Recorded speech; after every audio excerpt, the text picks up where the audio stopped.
Hello.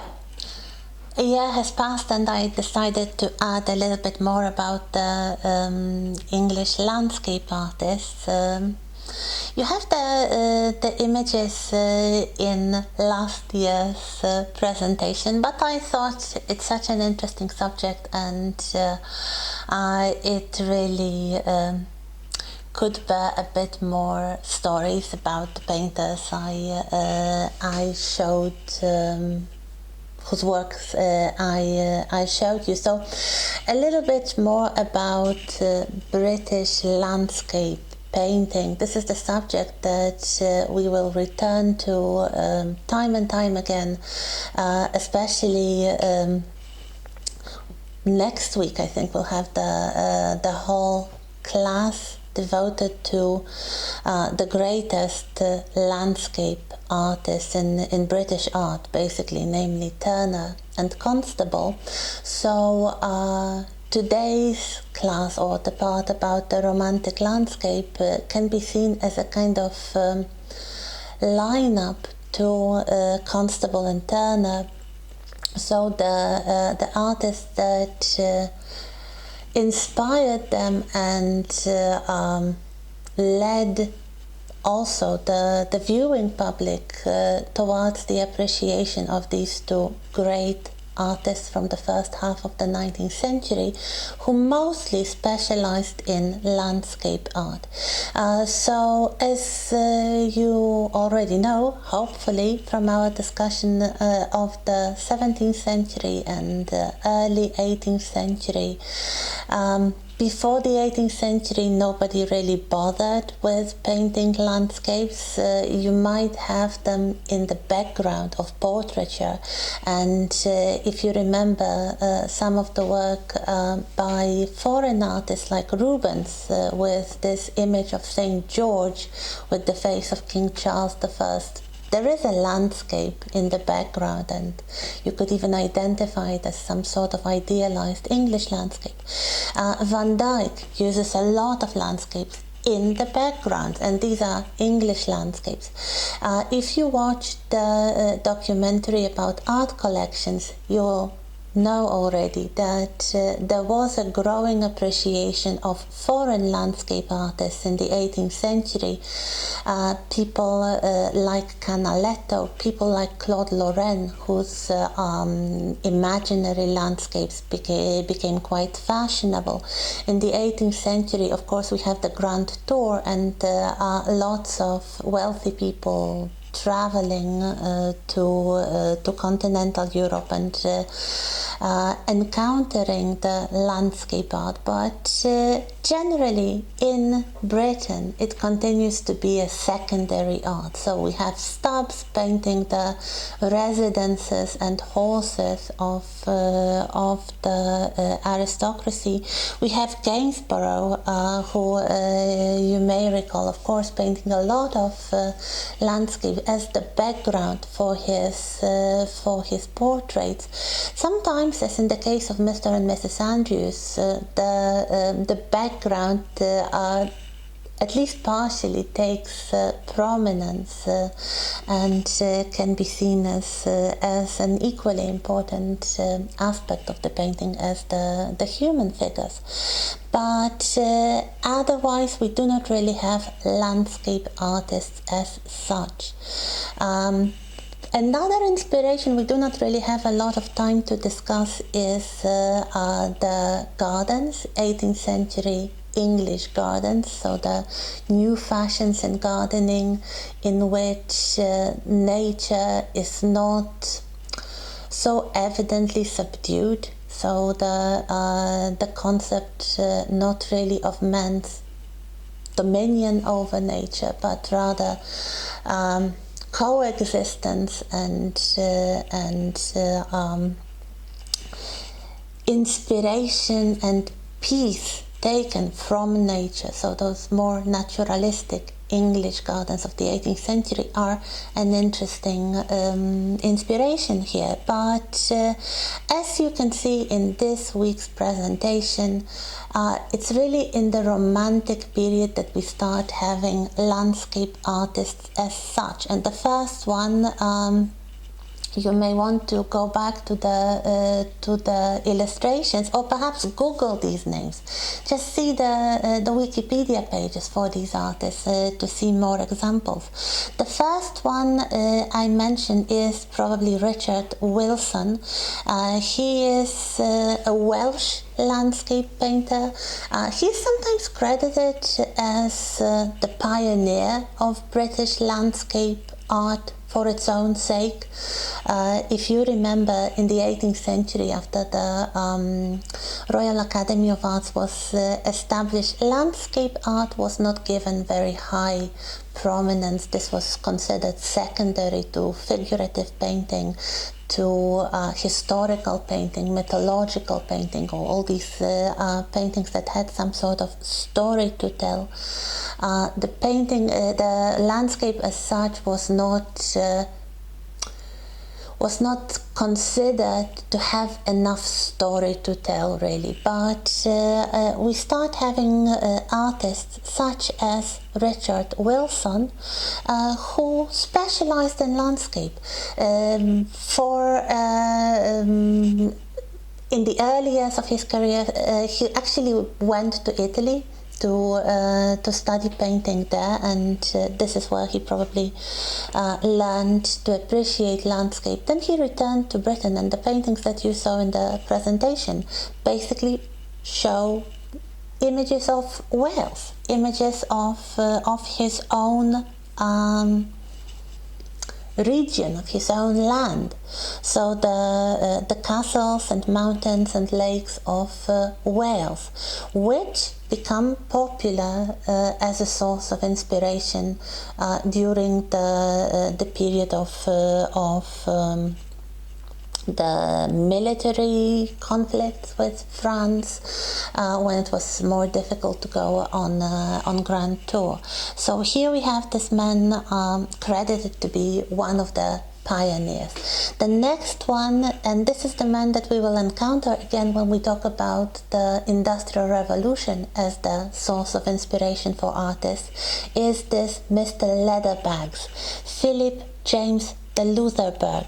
Apparently, and this is something I didn't know last year, apparently he had some Polish ancestry. His father, I guess, was half Polish. He was also a painter or an illustrator in France or French-speaking part of Switzerland. So here we have this artist, an interesting example of an artist anyway, because he had a very varied career. He was inspired by very many subjects, the romantic landscape among other things, such as the industrial themes or the marine scenes, naval works showing ships and sea battles and such things.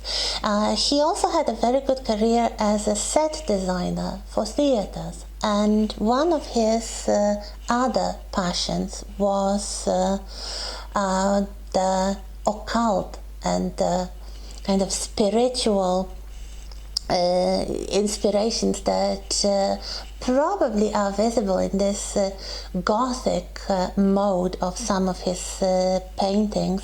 So he's an interesting artist, really, and an interesting character, and we will meet him again. So that's something.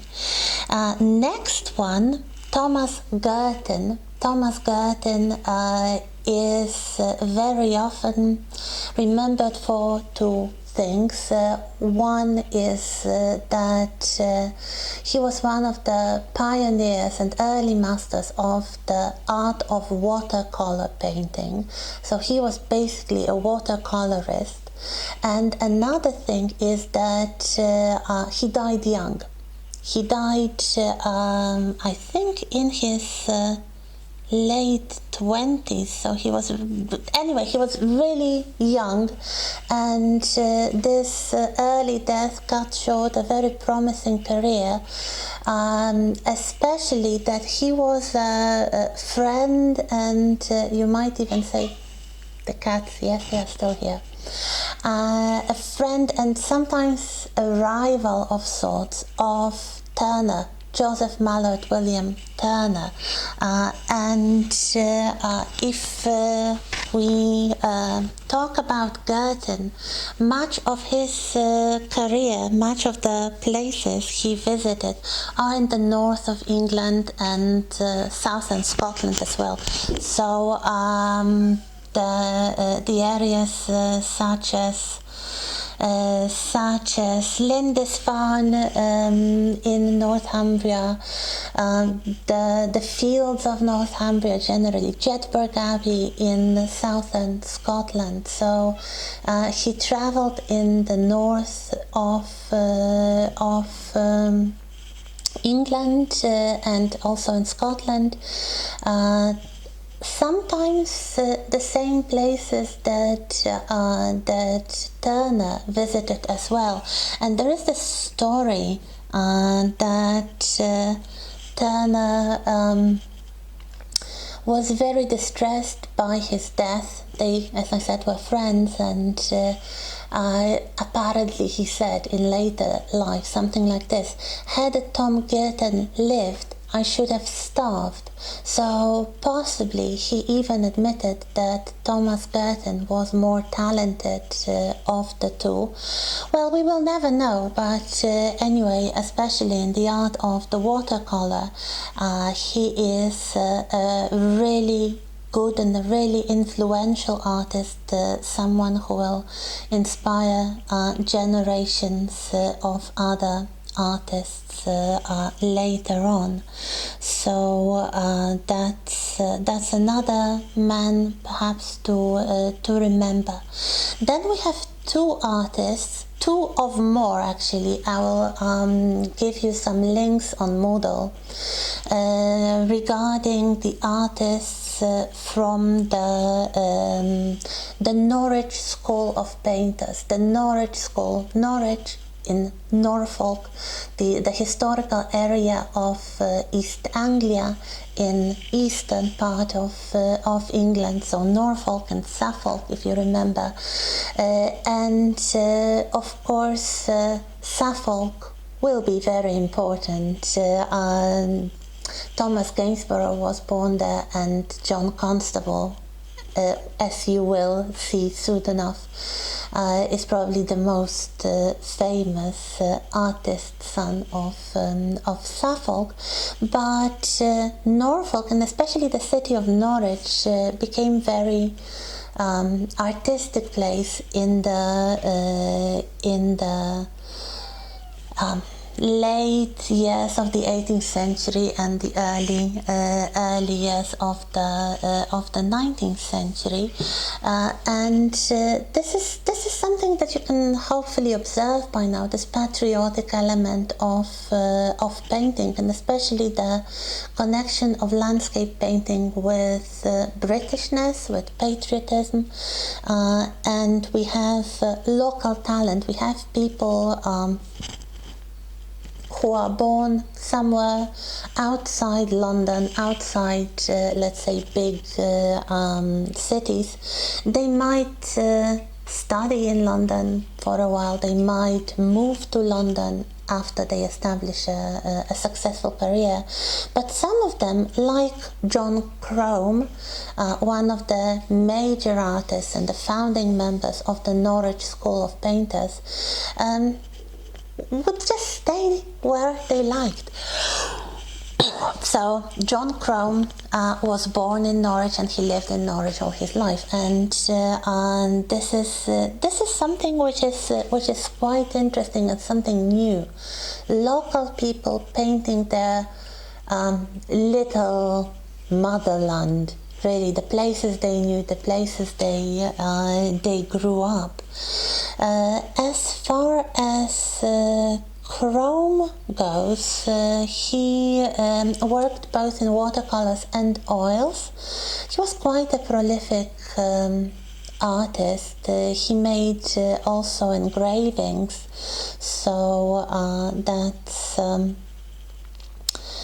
That's another aspect of his career. He's remembered, among other things, like the night scenes that you may recall with the windmills. Another thing that he is apparently remembered for is that he was one of the very first artists, British artists, along John Constable, to paint recognizable trees, so like recognizable species of trees rather than just generic trees. So something new, something I would say more realistic. And the other artist from the same group, so from the Norwich School of Painters, is John Sale Cotman. John Sale Cotman, one of the leading members of Norwich School of Painters. He didn't live all his life in Norwich, but he returned for long periods in his life after he moved to London. He was a friend of artists, so Turner, Thomas Girton as well. He was quite successful. However, his art was fully appreciated only after his death, especially in the 20th century. He is the artist who had this kind of geometric slant to his art and this kind of cubist quality. If you remember the images of the aqueduct and the baggage wagon, so the very kind of angular and the geometric ideas that we can find in his art that really look 20th century. And he was a local painter from Norwich, so yeah, that's quite interesting. Apparently, in later life, he was an art teacher at the academy, and one of his students was Dante Gabriel Rossetti, one of the Pre-Raphaelites. We are going to meet him and his friends later on as well. Two more names of the romantic painters, romantic landscape painters, before we move to Blake and Fuseli in the third part. So Samuel Palmer.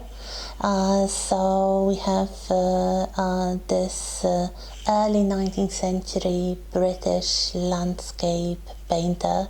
He had a long life, so he remained active for a long time, really well into the second half of the 19th century. He was actually a good friend of William Blake, and both of them tried different approaches to romantic painting.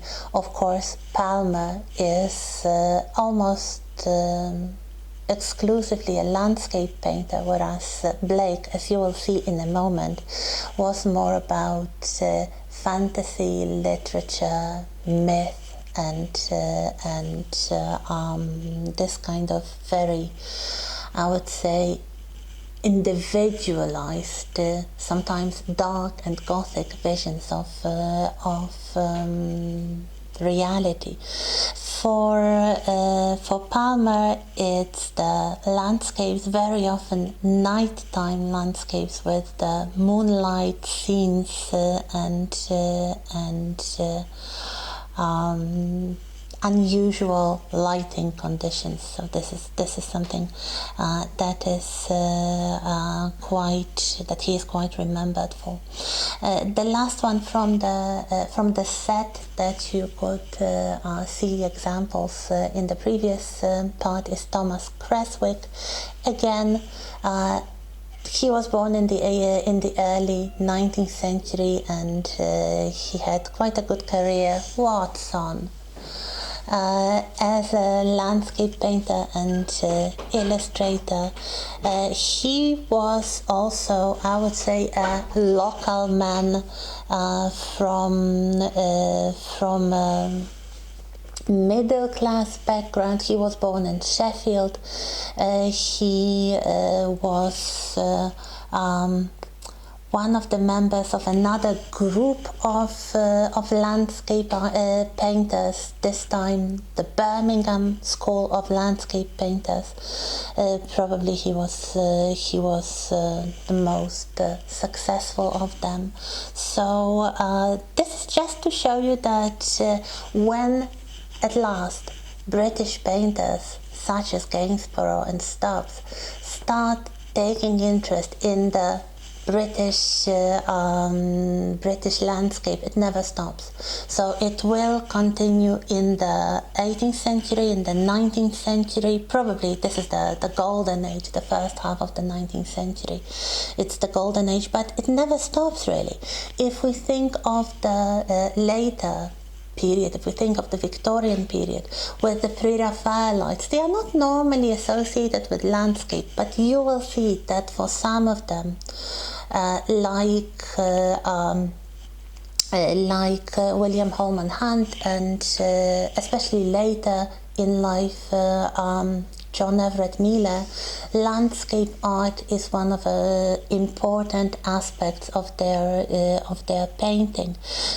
We have the growing popularity of cityscapes with artists such as John Atkinson Grimshaw in the late 19th century, kind of moonlight or gaslit scenes of the city, and it never really stops. We will meet landscape painters over and over in the turn of the 20th century, in the interwar period, in the 20th century after the war. So it never really stops because I guess of something that happened in the 18th century with the romantic landscape. That is the combination, this kind of mental combination of the landscape art and Englishness and patriotism, and on one hand this kind of nostalgic view of pre-industrial Britain, the good old days, the rural idyll. Something I only paid attention to now is that most of these landscapes show very good weather. It's like the afternoon in summer. Which probably means something, which is part of this idealized image of the happiness and peace and tranquility that is connected with nature, with the outdoors, and which is increasingly connected with Englishness. And later on, much later on, we will see, for example, how this kind of landscape was used for war propaganda to encourage people to join the army and fight in the war. So yes, this is a big subject and something that we are only beginning, but definitely something that we will return to many times again. So now let's move on to the last part of last year's lecture about the other side of Romanticism, so Fuseli and Blake.